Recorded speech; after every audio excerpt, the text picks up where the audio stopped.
खाना भरा पहिरो पियट भरा खायो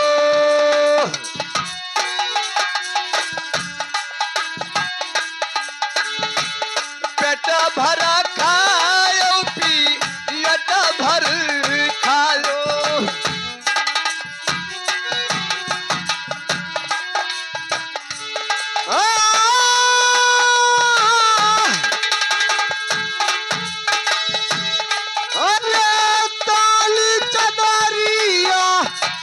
सुयो बिना खुदुरई खुदुरमा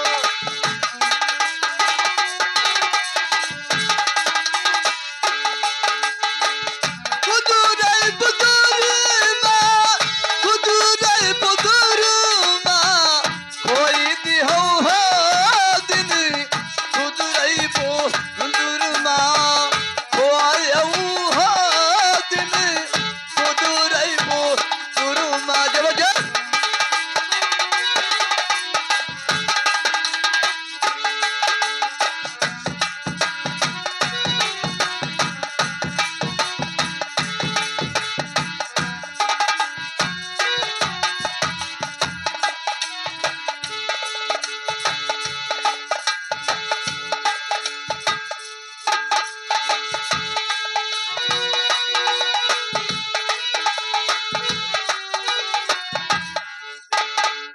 सुने गुलाम चचा खान क्या पत्र लाए हो?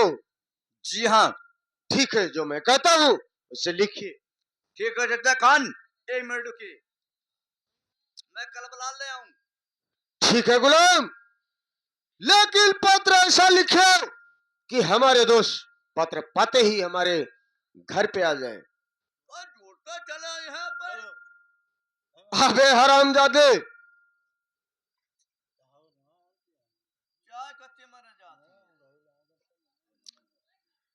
घर मालिक से निवेदन है कि काली चाय बनवा दो भाई नचनियन के लिए क्योंकि परेशान है लोग। ठीक है गुलाम सुनिए। बहुत गावत है चिल्लात है गटे बैठा जाता है जो मैं कहता हूं को पत्र लिखिए हरामजादे। बोलिए। अब पहले लिखा गुलमा अरे दुआ सलमा कई गुलमा जदी नमवा हमारा तनी लिखो भैया।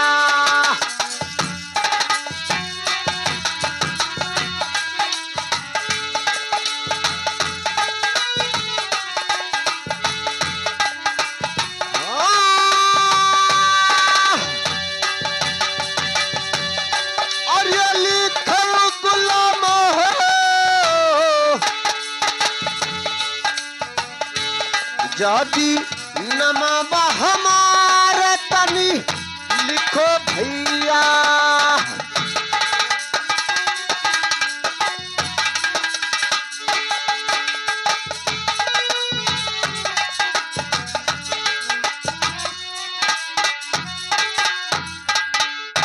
क्या गुलाम लिख रहे हो? बोले चचा खान मैं लिख रहा हूँ। ठीक है गुलाम और लिखिए आगे। आगे बोलिए। दतुइनी करे दोस अरे कौआ कई पूछिया कि कुल्ला गुलामा गौ न के राखो नवा लिखो भैया।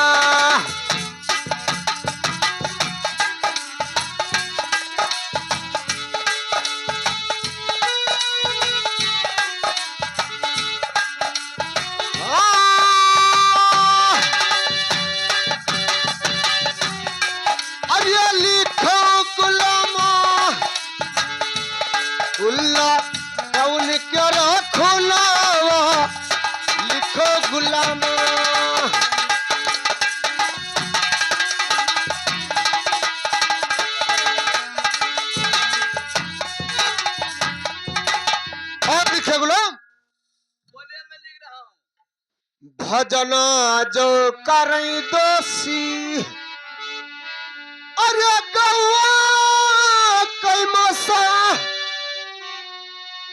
कि रहै गुलामा माई दूधवा हराम तनी लिख भैया।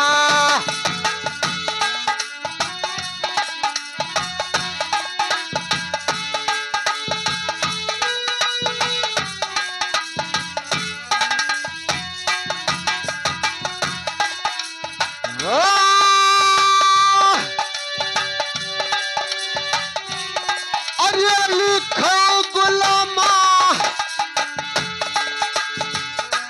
माई दूधवा हराम तनी लिखो भैया।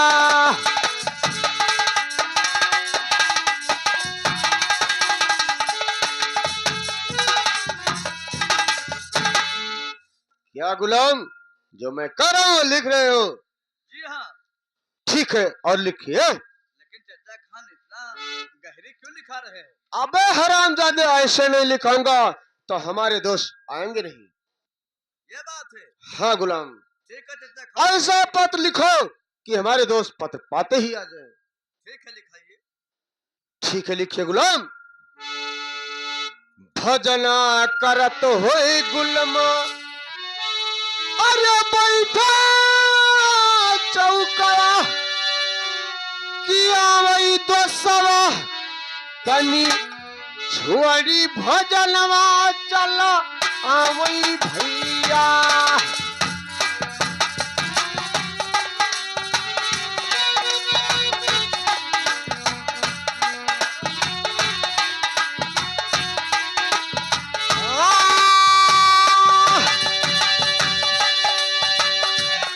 अरे आवई दोसवा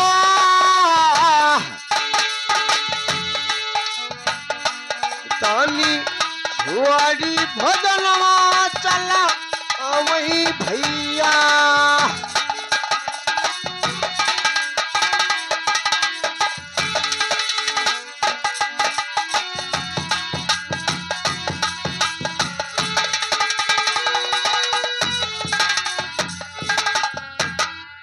और लिखे गुलाम। कहिए।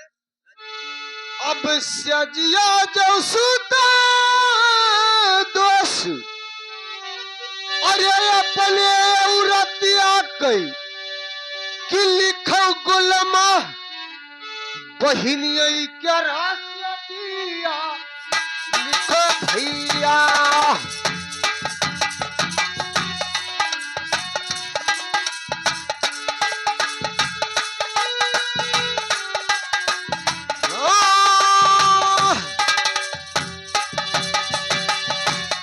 अरे लिखो गुलामा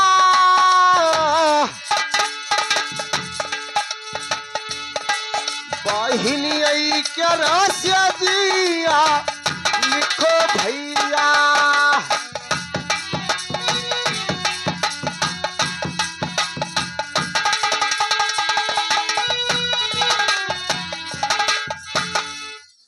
और लिखे गुलाम। लेकिन चचा खान, इस मेरे के पत्र लिखा रहे हो कि गांठ चढ़ा रहे हो? हरामजादे, ऐसा पत्र पाएंगे हमारे दोस्त तो तुरंत आएंगे, क्योंकि सोचेंगे कि हमारे दोस्त के ऊपर कोई मुसीबत पड़ गया है, यह बात है। तभी आएगा, नहीं तो हमारे पाकिस्तान में हिंदुस्तान छोड़कर नहीं आएगा। बहुत सही, बहुत सही, बहुत अच्छा। लेकिन लिखिए गुलाम। बहुत अच्छा। अब 12 सलिया गुलमा भाई क्या भयाना मिलना कि कैले दोसवा आज डड़वा पमिलाना करई दोसवा।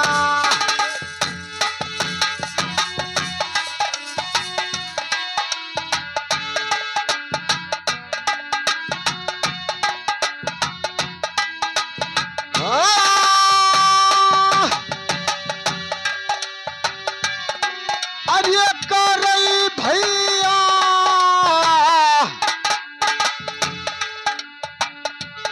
आजी डड़वा पमिलाना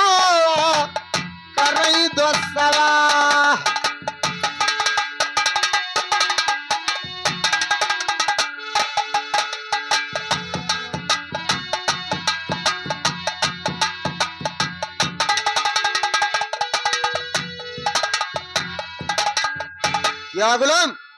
पत्र लिख गया पूरा। पूरा लिख गया? हाँ गुलाम, लेकिन ठीक है, यह पत्र हमारे दोस्त के यहाँ डालना पड़ेगा। ऐसी क्योंकि बात है? हाँ गुलाम, क्योंकि हमारे दोस्त ये पत्र पाते ही अवश्य आएंगे, लेकिन पत्र वहां पर अवश्य डालना है गुलाम। लेकिन चचा खान हम पकड़ जाओ तो हम मार डाले जाओ। अबे गुलाम, ये पत्र किस तरह से डालकर तुम निकलियो, तुम्हें मुंह मांगा इनाम हम देंगे। ठीक है चलिए चचा खान, अब यहाँ से हम चल रहे हैं, लेकिन कैसे? कैसे? मैं जा रहा हूँ। अरे अब ना नहीं हरजिया ला गई हो, अरे ससुरिया का चली जाब, अब ना नहीं हरजिया ला गई हो, ससुर का चली।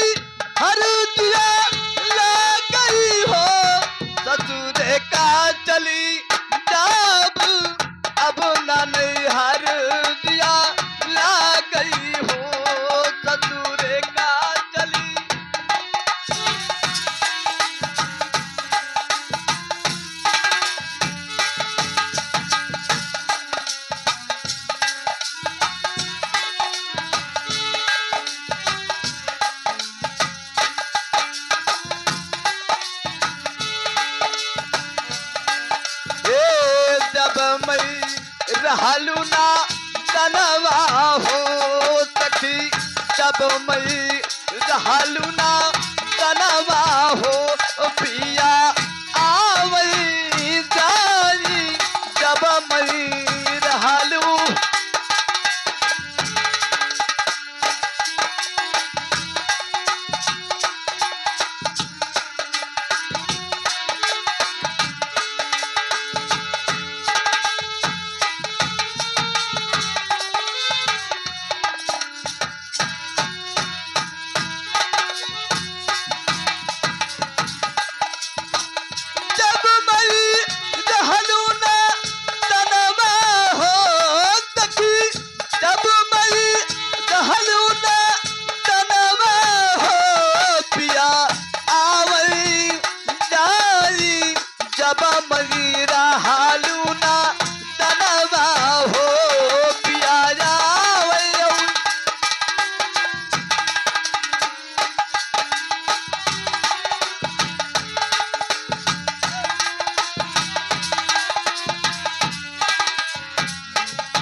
बताइए दुख के बाद,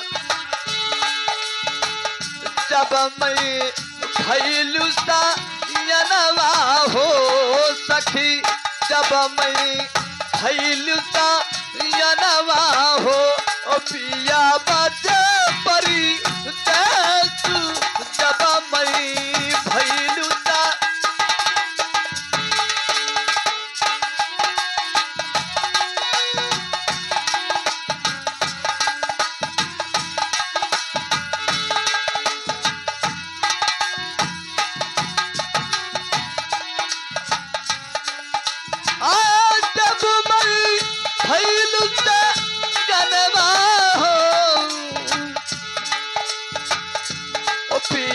बच्चे पर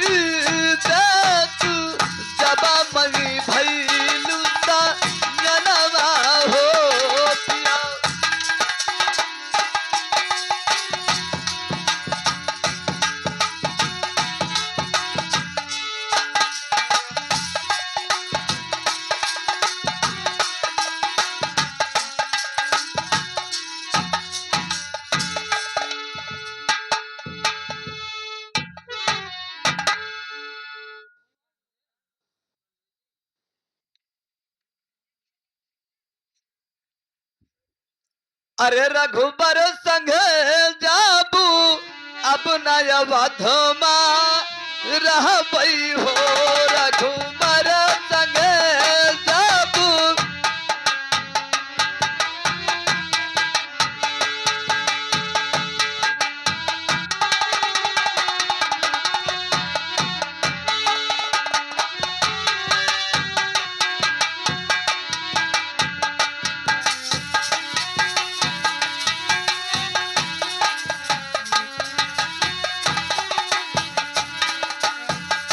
अब नया धूमा रह हो रघुबर संग जाबू अब नया धूमा रह हो रघुबर संग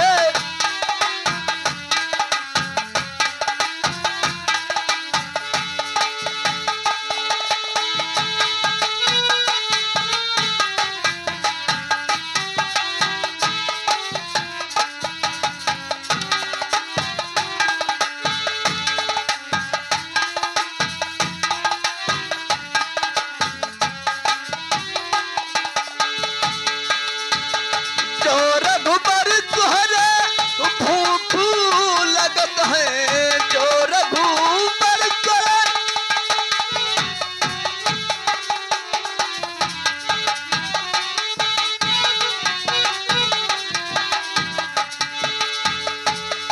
हाँ भूख लगत है मिस्री में बाबरी जाबू अब नया वधुमा रहबई हो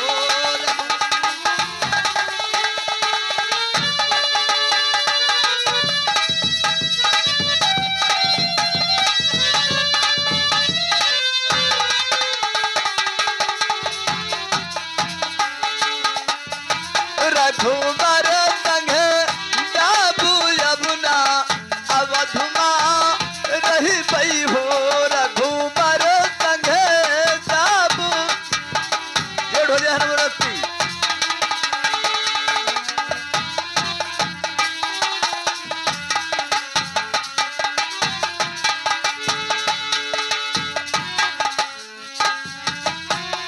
जो रघुबर तुहरे प्यासू लगत है जो रघुबर तुहरे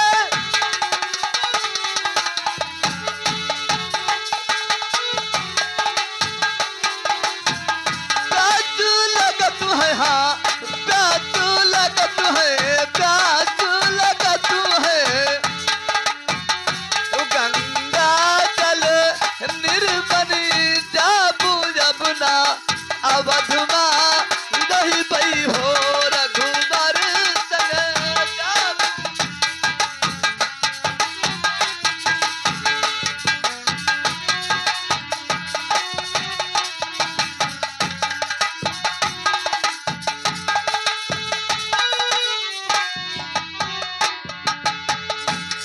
हाँ अब ना आत्मा रही बई हो रघुबर संग जाबू अब नया वधुमा रही बई हो रघुबर संग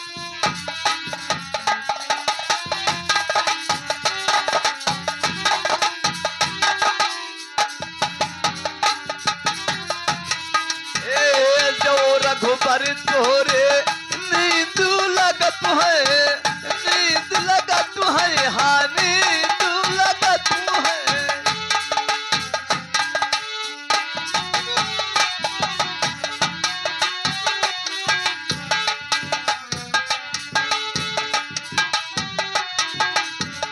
जो रघुबर तोरे नींद लगत है हो नींद लगत है नींद लगत है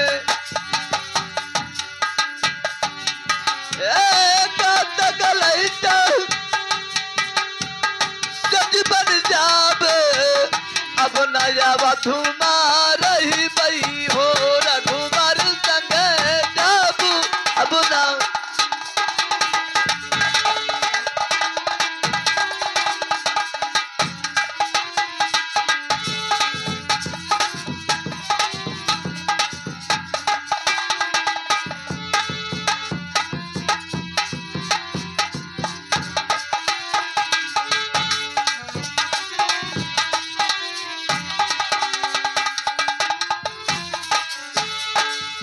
रघुवर संगे जाबू अब नया मधुमा रही गई हो रघुवर संगे जाबू अब नया मधुमा